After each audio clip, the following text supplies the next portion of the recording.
But if you wouldn't mind, I have so many more stories. You do? Okay. These gentlemen are just super intelligent and have so much insight. They're spiritual, and we're doing this all for free. We're giving back to our audience, and if you guys want to ask a question yourselves, please. I think it'd be perfect, appropriate time to do so when you have this amazing woman in front of us. I have a question. Okay. My question is, when I guess part of it is the way that you see people from a spiritual perspective. What's that like for you when you can see that they're struggling, but they're not willing to, they either can't see it or would not even entertain the idea that, it's like seeing a wounded person on a battlefield and they're still just dragging themselves along and they need triage. Mm-hmm. So say a little bit about what's that energy like? When I was younger, that was extremely difficult, and as an empath myself, I definitely would take that on and cry for them or feel for them or take on their pain for them. And over the years, I've really had to train myself to put myself in my own aura bubble and keep my own energy in here so that I can actually be even more supportive to those around me who do need the help. Mm-hmm. And one of the main principles that we teach our healers here is that you only heal when asked. So I think it's different when you're at war. I think with your comrades, you're supposed to save them. Right. But in life in general, I've just found that in the past, when I used to butt in and help people, oftentimes they would kind of push me away, or they just wouldn't want the help, or it was kind of a how dare you. And after looking at that over the years, I realized that is very invalidating to go and offer someone help when they haven't asked for it.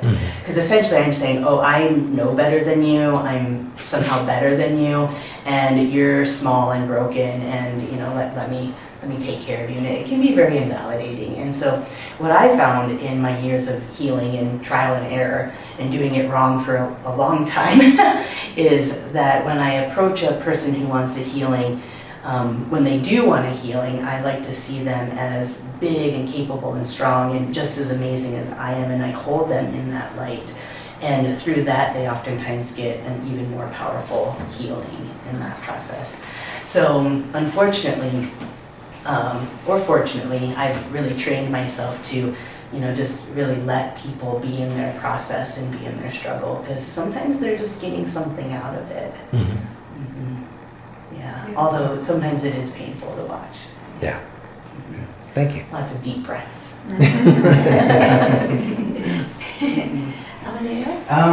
I had a question about the balance of being a true believer in the magic and spirit and energy, and having a balance of rational, healthy skepticism. How do those, and maybe those are the correct words, but how do those merge? How do they dance together in sometimes someone's mind? Yeah, and I think discernment is a great. I love that word. Yeah, yes, that's my favorite word. Yeah, and people should be discerning. I think that is appropriate and very reasonable. And as a matter of fact, one of the first things I'll tell a student who walks in the door who is carrying a lot of doubt is, I'm going to say some things and it's my truth.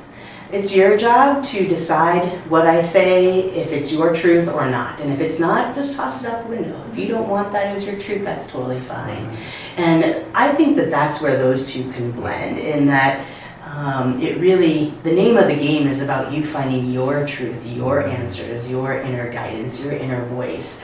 And it's not about you hearing what mine says, right? And I can't tell you how oftentimes students want to know what I think, or they want to know what they should do, or what Miwa says they should do. And I will back away from that, so fast, and just say, what's your truth? What would you like to do?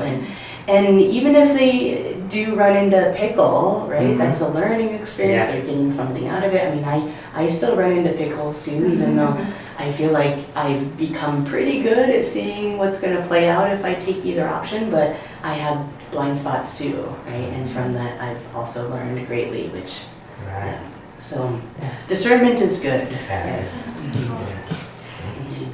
Is there anything that we didn't touch upon that you would like to say? We would love to hear whatever you'd like to say that we didn't touch upon that maybe the audience should know about you or the school or just anything else. Trying to think. A story. We love stories. A story. Well, I mean, yeah, there's lots of stories. What might be a fun story to tell? Well, I mean, goodness, do you? We have a lot of time.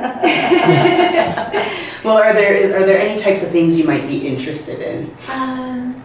Maybe the ghost when you started off when you were younger. Mm-hmm. For example, I went to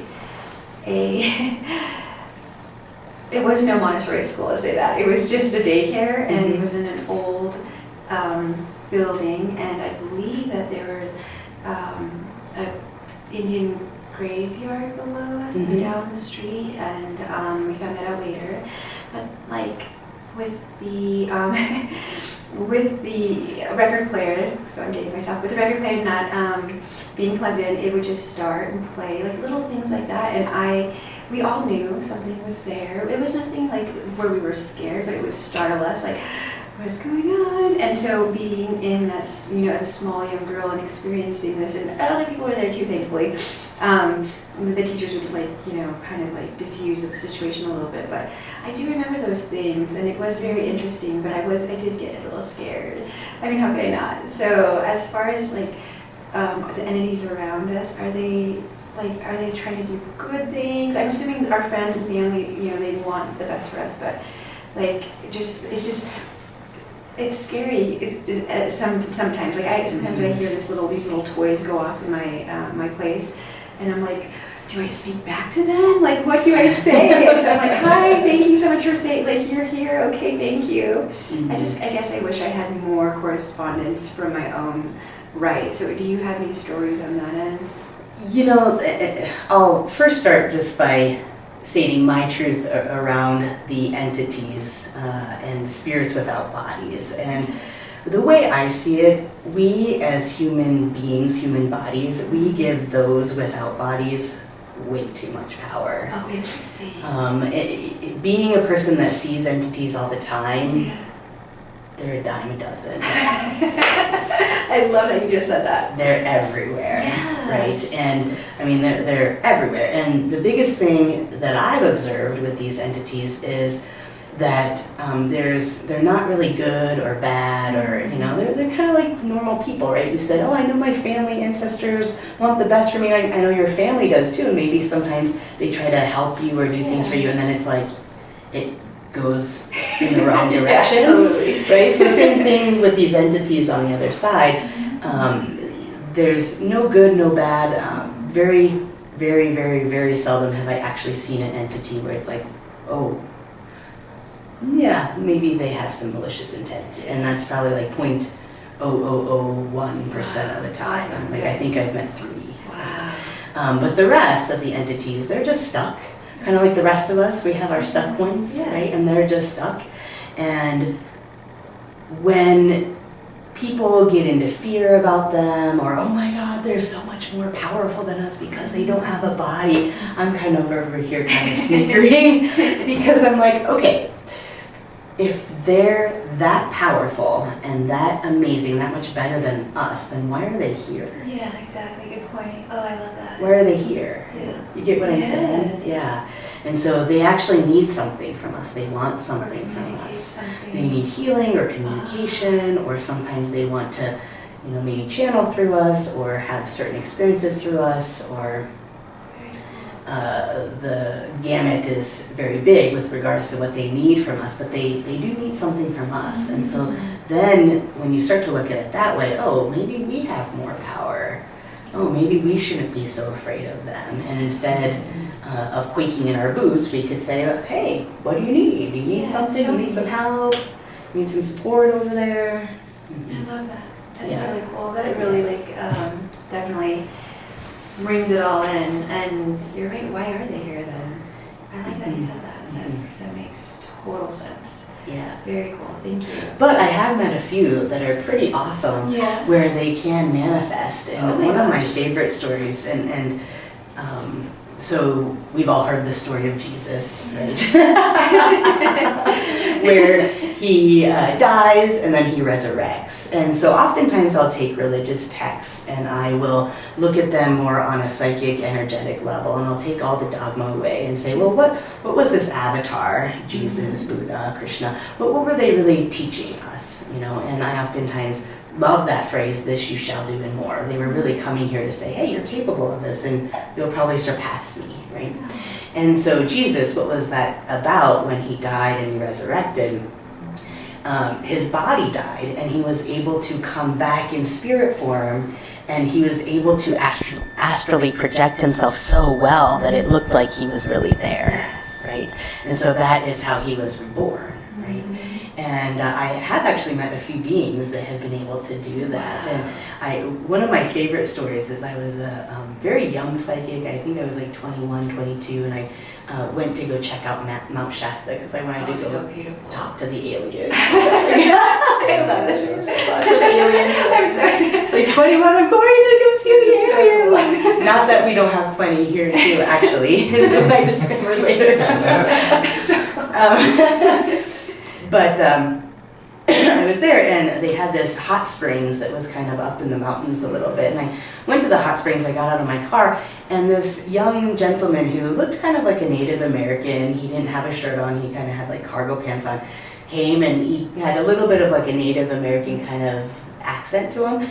And he came and said hello, and he said, I've been waiting for it. It's like, oh, I didn't know you were waiting for me. This is so great. I never told anyone I was coming here. I just found out about this place, and I didn't really think about some of his language, but he gave me a whole tour of the property and showed me where some of the hidden hot springs are and where, you know, his family and his ancestors would jump, you know, into the hot springs and then into the cold river, and he showed me the whole property. And then he walked me right back to the front door of the hot springs. He said, okay, well, I'll see you later. I was like, okay, bye. And then when I walked in, I was like, man, I just got the greatest tour from this young Indian man. And the lady was like, what are you talking about? I was like, doesn't he work here? Are you serious? That is so cool. And when I was young, I used to have lots of incidents like that because I didn't have enough time to figure out if what I was seeing was with my physical eyes or with my energy eyes, right? So I would have a difficult time, and so I had this whole like 2-hour experience, you know. That's amazing. Ghost that I could have sworn I touched him at some point. That is so cool. But yeah, he actually didn't exist to the other physical people. And then I was telling them about the hot springs, the hidden ones, and they were like, what? This is so cool. So did your family have any type of ability? My grandma did a little bit, but not a whole like lot. you, yeah. And then do you think, I mean, you're going to allow your son to be open, obviously. I mean, who knows, maybe he's your protege and then the master. I will do the best I can. All of the students were projecting while I was pregnant. Your kid's going to be so psychic. And I was like, you know what? He just gets to be who he's going to be. If he wants to be psychic, that's fine. Yeah, you know, if we put too much pressure on him, he might become a Navy SEAL. So we're... That was hilarious. So let's just let him do what he wants. Everybody relax. That's so cool. Okay, if you don't mind me just sharing one little experience. Yeah, please do. Okay. So I was heading back from Florida, and I really miss my family because that's just me in Florida. I have a cousin, but I didn't see them often, and they're a bit older. But I love them, but still, it wasn't my mom and dad, and I was just missing my family. So it'd been like 3.5, 4 years that I was in Florida, and I kind of didn't go as often. So I was just so excited to see them in a couple weeks. I was so excited, and I was so thankful. And I was reading this kind of like spiritual book. It's a really good, awesome book, and it just like kind of enlightened me in a sense. It opened me up, and it was like, okay, thinking about things differently. And I was falling asleep, and as I was falling asleep with that book in my hand, I turned down the light, and there were different settings, so just a bit.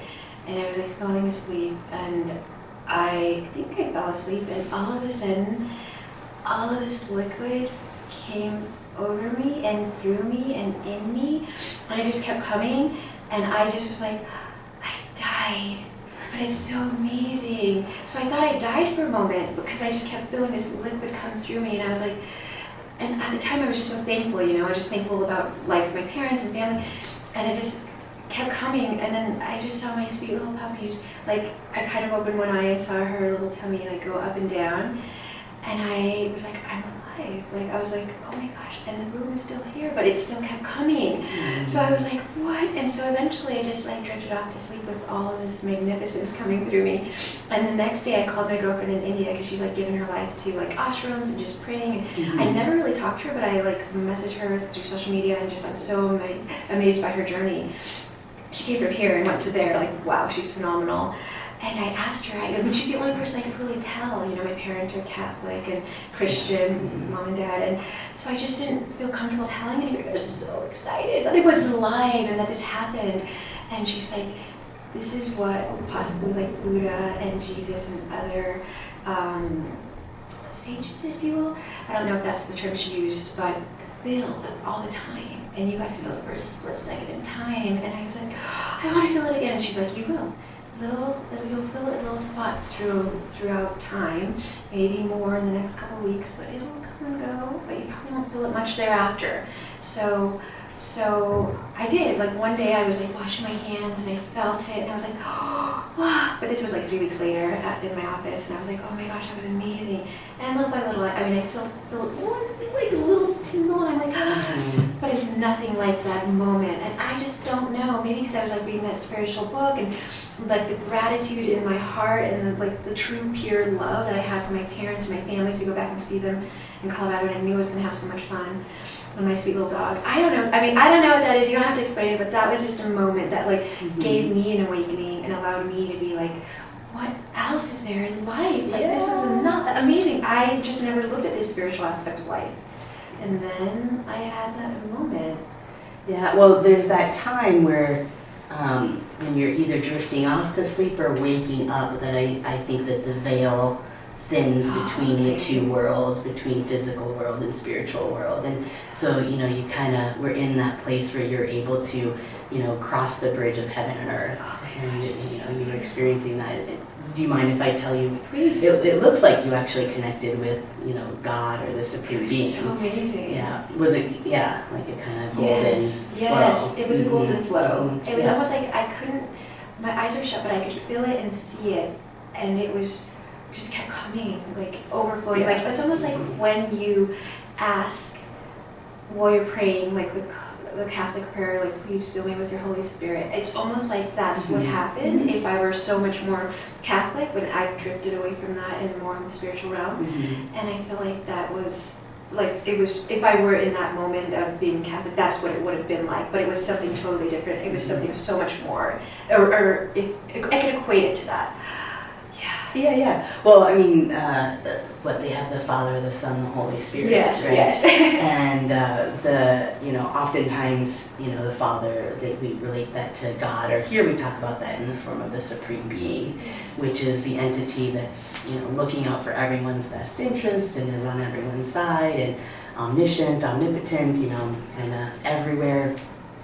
And you know, I oftentimes see that as that energy that came through you. But the Holy Spirit is a little bit of a different energy, where it's still connected to God, but I tend to see that as like the nature spirit of Mother Earth. Oh, that's so beautiful. And kind of what brings kind of the natural elements onto this planet. I love that. That's beautiful. Yeah. Oh my gosh. So whenever I read those texts, I tend to look at it from more of a psychic perspective. Like, what were they really talking about? What were they really talking about? Like you said, But the that's- Avatar. Yeah, but that's so fun. It was so And cool. it's all, and oftentimes, probably the reason why you felt like you were dying is because when a person dies, they kind of they go through these creative rings. So there's rings that sit above your head. And then there's the 8th chakra up there, and oftentimes when a person's dying, you know, I watched this when I worked in hospice, there'll kind of be a little white tunnel that forms, and they leave their body up through that tunnel, and that's that white light. That's that beautiful white light. Wow. And I've heard a lot about the additional chakras lately, just recently. So for you to bring it up, it resonates with me now. It wouldn't have 5 years ago, 2 years ago. So Yeah. it's so interesting how they sit on top, and that's how we go. Yes, So cool. this is kind of what I call your heaven space. So these are the chakras that manage more of your connection to God or Supreme Being, or to your dreams or what you want to manifest in life, all of that kind of gets brewed up here. So I always say the space up here isn't empty. Yeah, no. Maybe here. Yeah, and I'm a testament to literally feeling it come down right Yeah. down. It was so beautiful. And it felt like it was from up, like it wasn't just right here, it was like Yeah. up It's here. coming down. Yeah, all the way through, like everything. So. Yeah, so a lot of what we do here at BPI, Boulder Psychic Institute, is we take these, or what I've done is I've observed people in, I call these moments of appreciation or moments of bliss, right? You kind of fall into it, right? And you don't know how to recreate it, right? And so what I've done here is I've taken those moments and watched, oh, this is what they did. Okay, this is how we recreate it. So in class number 1 of Self-Healing 101, you would learn how to connect with the Supreme Being and have that same golden flush run through your body. What time does it Yeah, start? right. I'm here. I'm not Every kidding. month. Okay, yeah, seriously, I'm so Yes, here. we'd be able to recreate it. Or like I created a class on love, and how do you recreate that vibration of love and step into it more consciously versus how most people fall into love, right? Or how do you create the vibration of forgiveness? What do you do? That's a And there's big a one. way to create the vibration or the energy of forgiveness instead of just maybe falling into it or wishing it would happen Right, or wishing. grasping or Thinking about it too much. thinking about it too hard, which you can't think this stuff. Right. You can't So think be the this stuff. vibration. Yeah. Thank you.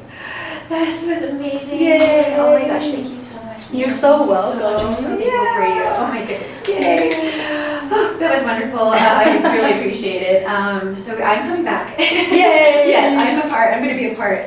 And I would love to be a part of that class. So thank you for even bringing it up. I'm so excited to tell everybody I know. Well, please do. Okay, I will. We have a lot of fun here, and we do a lot of free things in community outreach. So That's so nice. That's good to know. I love that because there are a lot of friends that are, like you said, everybody. yeah, and I do like to give back. You know, I think it's very important to do that. Well, thank you. I know that was probably went a little over. That's okay. So thank you for you. Thank That you, was- gentlemen. I lost track of time. I had a lot of fun. Yeah. Yay! Yay! Sachin, come here. Yeah. Good boy. You were so good. Yeah. Yes, our little He has a psychic calming dog. spirit. He does, right? Yeah. Psychic dog. Yeah, so I got him when he was 8 weeks old, and I Yeah. brought him. I flew him here from Pennsylvania, and I brought him here the very first day, and he had to sit and learn how to meditate. And so he has his own little special meditation chair. Oh my gosh, that's so He cool. sits on while I teach. That is Oh, so that's cool. nice. And he was just so cute when he was little that everybody cute would get now. into his space. Oh. And then by the end of the day, he would be a hellion. He would be growling and biting at me and just running around. And he would just be trying to get rid of that energy. So I had to teach him how to ground and how to put himself in a This bubble. is so Yeah. So cool. he's pretty good. He's got a Oh, bubble. right. You notice it off. Yeah, and it's funny because new students vibe into it, and they're like, Fletcher doesn't like me. I'm like, He just has his own and then space. the other students say, well, you have to stay in your space or he won't like you. And I'm like, oh. It's part though. But it's so Yeah. true. Yeah. Because he's like, if you kind of glom onto him, he'll run away. And he'll be like, I'm not into that. Sweetie. Mm. He seems to have done well on the plane then, huh? When you flew in Pennsylvania. Yeah. That's pretty cool. Yeah. He's He's now a a good Boulder, boy. right? He's a good boy.